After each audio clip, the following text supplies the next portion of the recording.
Je m'appelle Mary Houston, j'ai 44 ans et je suis professeure d'anglais au lycée dans une petite ville tranquille de l'Ohio. Je vis avec mon mari Mark, avec qui je partage 15 années de mariage, ainsi que nos 2 enfants.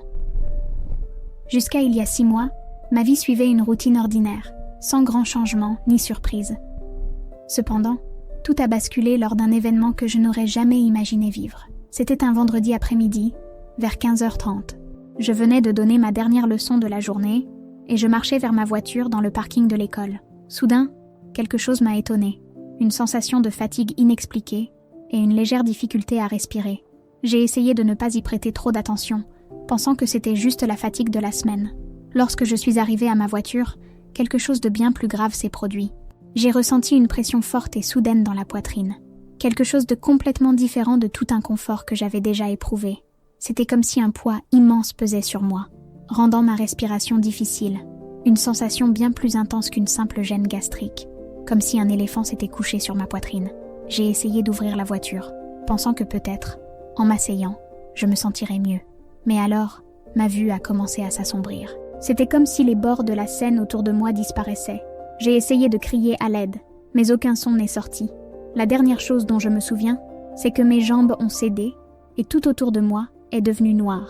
Ce n'est que plus tard que j'ai appris qu'un collègue m'avait vu tomber et qu'il avait immédiatement appelé le 911. L'infirmière de l'école s'est précipitée vers moi avec un défibrillateur et, en attendant les ambulanciers, elle a commencé la manœuvre de RCP. Mais c'est à ce moment-là que l'histoire devient encore plus fascinante. Pendant les minutes où j'étais inconsciente, j'ai vécu une expérience que je ne pourrai jamais oublier.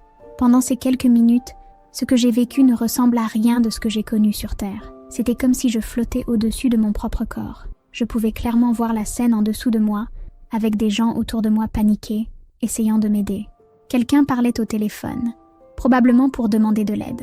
Ce qui m'a le plus impressionné, c'est cette sensation de calme et de paix absolue qui m'envahissait. Malgré la gravité de la situation, je ne ressentais aucune peur. J'étais en paix, comme je ne l'avais jamais été auparavant. Puis, quelque chose d'encore plus extraordinaire s'est produit. Une lumière intense et radieuse m'a enveloppée. Beaucoup de récits d'expériences de mort imminente parlent d'une lumière, mais pour moi, ce fut bien plus que cela. La lumière n'était pas seulement éclatante, elle était chaleureuse, pleine d'amour et d'une paix indescriptible. Je me suis sentie complètement immergée dans cette énergie, un sentiment qui ne se compare à rien de ce que j'ai vécu sur Terre. C'était accablant, mais d'une manière belle et réconfortante.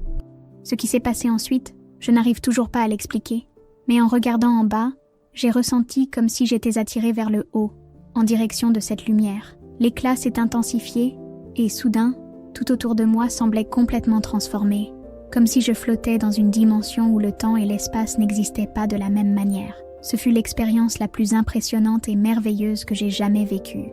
Tandis que mes yeux s'ajustaient à la lumière intense qui m'entourait, une silhouette commença à s'approcher de moi. C'était Jésus. Il n'y a pas de mots pour décrire entièrement sa présence, qui allait bien au-delà des images traditionnelles auxquelles nous sommes habitués.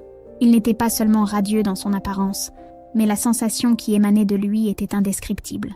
Plus que l'aspect physique, ce qui me touchait profondément, c'était l'amour et l'acceptation que je ressentais en sa présence. Je savais, sans aucun doute, que c'était lui. Sa présence exhalait une paix si profonde qu'elle m'enveloppait complètement. Quand il sourit en me regardant, la sensation d'être totalement acceptée et comprise m'envahit d'une manière si intense que les mots ne pouvaient l'expliquer. Il parla ensuite, et sa voix était différente de tout son que j'avais jamais entendu. Elle semblait résonner en moi, touchant les profondeurs de mon être. Il dit « Marie, ma fille, j'ai beaucoup à te montrer. Es-tu prête à comprendre le véritable pouvoir de l'Esprit Saint dans la vie d'un croyant ?» Bien que je ressentisse un mélange d'excitation et une légère appréhension, ma réponse fut immédiate et confiante. « Oui, Seigneur, je suis prête. » Jésus prit alors ma main, et en un clin d'œil, nous nous retrouvâmes à observer une série de scènes, comme si nous regardions un film, mais d'une manière totalement immersive, comme si nous en faisions partie. La première scène qu'il me montra était celle d'une femme en train de prier dans sa chambre. Jésus expliqua qu'elle venait d'accepter Christ comme son sauveur. Pendant que nous observions, je vis une flamme douce descendre sur elle. Il m'expliqua « C'est à ce moment que l'Esprit Saint vient habiter dans le cœur d'un croyant. Fais attention, Marie. » Et j'observais attentivement pendant que le changement se produisait en elle. Le visage de la femme s'illumina d'une joie si pure et profonde, quelque chose que je n'avais jamais vu auparavant. Jésus continua. Le premier signe de la présence de l'Esprit Saint est une confiance inébranlable en le salut. Même si des doutes peuvent surgir, au fond d'elle, elle sait qu'elle m'appartient. Ensuite, nous passâmes à d'autres scènes, et Jésus me montra comment l'Esprit Saint se manifeste de diverses manières dans la vie d'un croyant. L'une de ces scènes montrait un homme, autrefois connu pour son tempérament explosif, répondant désormais avec patience et douceur à une situation difficile. Jésus me dit, le deuxième signe de la présence de l'Esprit est une transformation du caractère. Mon esprit produit des fruits dans la vie de celui qui croit. L'amour, la joie, la paix, la patience, la douceur, la bonté, la fidélité, la douceur et la maîtrise de soi. Il me conduisit à une autre scène, cette fois celle d'une jeune femme qui, nerveuse, partageait sa foi avec un collègue de travail. Je pouvais la voir gagner en confiance à mesure qu'elle parlait, et ses paroles semblaient avoir un impact profond sur cet homme. Jésus expliqua. Le troisième signe de la présence de l'Esprit est une passion et un pouvoir pour l'évangélisation. Mon esprit donne aux croyants le courage et les mots nécessaires pour partager la bonne nouvelle du salut. Jésus me montra ensuite une scène où des personnes dans une église parlaient en langue, tandis que d'autres ne le faisaient pas. Il expliqua, le quatrième signe de la présence de l'Esprit peut se manifester par le parler en langue, mais il est important de comprendre que ce don n'est pas donné à tous les croyants et qu'il n'est pas le seul ni le plus important signe de l'œuvre de l'Esprit. L'Esprit distribue les dons comme il le veut pour l'édification de l'Église. À chaque scène qu'il me montrait, ma compréhension du pouvoir de l'Esprit Saint s'approfondissait et ce qui semblait auparavant un concept abstrait devenait une expérience vivante et réelle, transformante et pleine d'amour. Je comprenais désormais, à un niveau beaucoup plus profond, comment l'Esprit Saint travaille dans la vie des croyants, apportant transformation, pouvoir et une connexion indescriptible avec Dieu. Le cinquième signe que Jésus me montra fut l'amour profond pour lui. Nous observâmes un homme dans sa routine quotidienne, et à chaque interaction et décision, il était évident qu'il aimait Jésus. Jésus m'expliqua, lorsque mon esprit habite en quelqu'un, il crée un amour insatiable pour moi. Tout commence à tourner autour de moi. Ses pensées, ses paroles et ses actions découlent de cet amour. Le sixième signe que Jésus me révéla fut la connaissance de la vérité. Nous vîmes un groupe de personnes étudiant la Bible ensemble. À mesure qu'ils lisaient et discutaient, je pouvais voir la compréhension se dessiner sur leurs visages. Jésus dit, « Mon esprit éclaire la vérité de ma parole. Il donne sagesse et discernement, aidant les croyants à comprendre les vérités spirituelles et à les appliquer dans leur vie. » Enfin, le septième signe fut la sainteté. Jésus me montra plusieurs croyants confrontés à des tentations et choisissant de s'éloigner du péché. Il dit, « L'œuvre suprême de mon esprit est de rendre mes enfants saints. À mesure qu'ils se soumettent à l'influence de l'esprit, ils commencent à haïr ce que je hais et à aimer ce que j'aime. Il ne s'agit pas de perfection, mais d'un cœur complètement soumis à moi. Combien de temps j'ai passé dans cet état transcendantal, je ne peux le dire. Le temps semblait s'écouler différemment dans ce royaume. J'avais l'impression d'avoir passé des heures, voire des jours, avec Jésus, à observer et à apprendre. Cependant, lorsque je retrouvais conscience, je découvris que j'avais été inconsciente seulement 10 minutes dans le monde physique. Après que Jésus eut terminé de me montrer les 7 signes, il sourit et dit « Maintenant tu comprends, ma fille. Va et partage ce que tu as appris. » Dans l'instant suivant, je ressentis comme si j'étais tirée en arrière vers le monde physique. Soudainement, mes yeux s'ouvrirent et je me retrouvai allongée sur le sol, à côté de ma voiture, entourée de collègues et de paramédicaux inquiets. Dans les premiers instants, j'étais désorientée et confuse. Les paramédicaux m'informèrent que j'avais subi un arrêt cardiaque soudain et que mon cœur s'était arrêté pendant plusieurs minutes. Heureusement, ils avaient réussi à me réanimer avec un défibrillateur. Tandis que les détails de l'expérience se formaient dans mon esprit, je me sentis envahie par une vague d'émotions. J'ai essayé de raconter aux paramédicaux ce que j'avais vécu, mais ils pensèrent que j'étais confuse à cause du manque d'oxygène. Cependant, j'ai partagé mon expérience avec mon mari, et il m'a soutenue sans hésiter. Il se précipita à l'hôpital dès qu'il apprit l'incident et m'accompagna pendant que je lui racontais tout ce que j'avais vu et appris.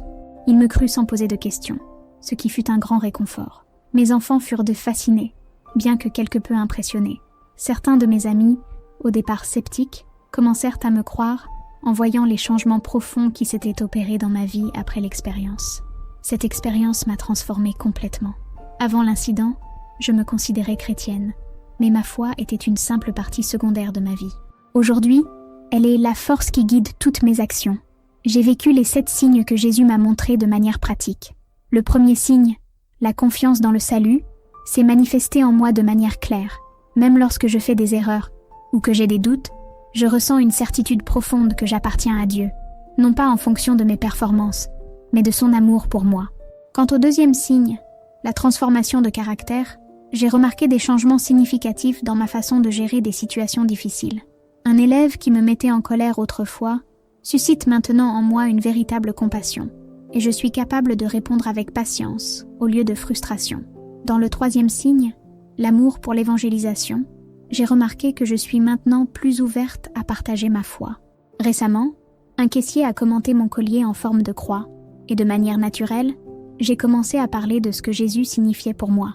Avant, je souriais simplement et passais à autre chose, mais maintenant, partager ma foi est quelque chose qui me vient naturellement.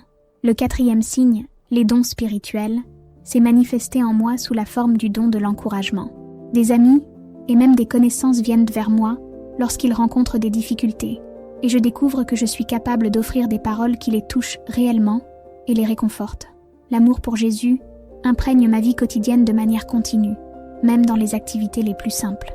Que ce soit en corrigeant des copies ou en préparant le dîner, mes pensées se tournent souvent vers lui. Quant au sixième signe, la connaissance de la vérité, je ressens que je peux désormais appliquer des principes bibliques de manière pratique. Récemment, lors d'une réunion du corps professoral, j'ai pu partager des idées basées sur les principes de la grâce et de la responsabilité, et même mes collègues non chrétiens ont trouvé mes contributions utiles. Ces signes ne sont pas simplement des concepts spirituels pour moi, mais l'expérience d'un processus transformateur qui a façonné ma manière de vivre, d'aimer et de servir. Mon expérience avec Jésus a changé non seulement ma foi, mais aussi ma propre manière d'être. Après cette expérience transformatrice, j'ai remarqué des changements significatifs dans ma vie quotidienne, en particulier en ce qui concerne mes choix de divertissement. Des programmes qui m'attiraient autrefois me dérangent maintenant, surtout s'ils incluent du contenu qui s'éloigne des valeurs chrétiennes.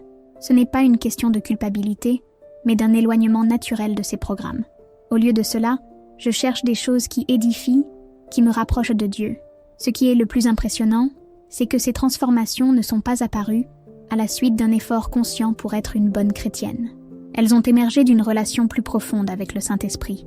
Mon mari a été l'un des premiers à remarquer ces changements. Il a commenté la paix qu'il percevait maintenant en moi, même dans les situations les plus difficiles.